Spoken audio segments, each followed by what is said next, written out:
નમસ્કાર મિત્રો, વિડીયોમાં તમારું સ્વાગત છે। જી હા મિત્રો, અત્યારે હાલના મોટા અને મહત્વના સમાચાર સામે આવી રહ્યા છે। તો મિત્રો, સમાચારમાં વાત કરીએ તો હચમચાવી દેતી ઘટના સામે આવી। ઉત્તર પ્રદેશના મેરઠ શહેરમાં એક ચોંકાવનારી અને હૃદયદ્રાવક ઘટના સામે આવી છે, જ્યાં એક પિતાએ પોતાની દીકરીના મોત પછી લગભગ 4 મહિના સુધી તેની લાશ સાથે જ ઘરમાં રહ્યો અને લાશ એટલી હદે સડી ગઈ હતી કે શરીર હાડપિંજર બની ગયું હતું અને ફક્ત પગનો ભાગ જ બચ્યો હતો। આ ઘટના સદર બજાર વિસ્તારમાં તેલી મોહલ્લાની છે। અહીં રહેતા 73 વર્ષીય ઉદય ભાનુ બિસ્વાસ પોતાની 35 વર્ષીય દીકરી પ્રિયંકા બિસ્વાસ સાથે રહેતા હતા।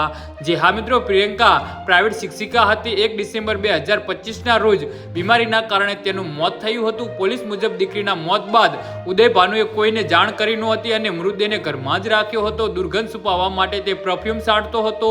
થોડા સમય પછી તે ઘર છોડીને દેહરાદૂન ચાલ્યો ગયો અને લોકોને કહેતો ગયો કે દીકરી હોસ્પિટલમાં દાખલ છે। ઘટનાનો ખુલાસો ત્યારે થયો જ્યારે સંબંધીઓ લાંબા સમય સુધી બંનેનો સંપર્ક ન થતા ઘરે પહોંચ્યા।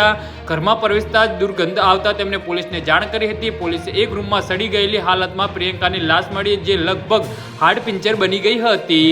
તપાસ દરમિયાન ઘરમાં કચરાનો ઢગલો પણ મળ્યો હતો અને પરફ્યુમની અનેક બોટલો મળી આવી હતી। પોલીસે ઉદય ભાનુની કસ્ટડીમાં લઈ પૂછપરછ શરૂ કરી છે।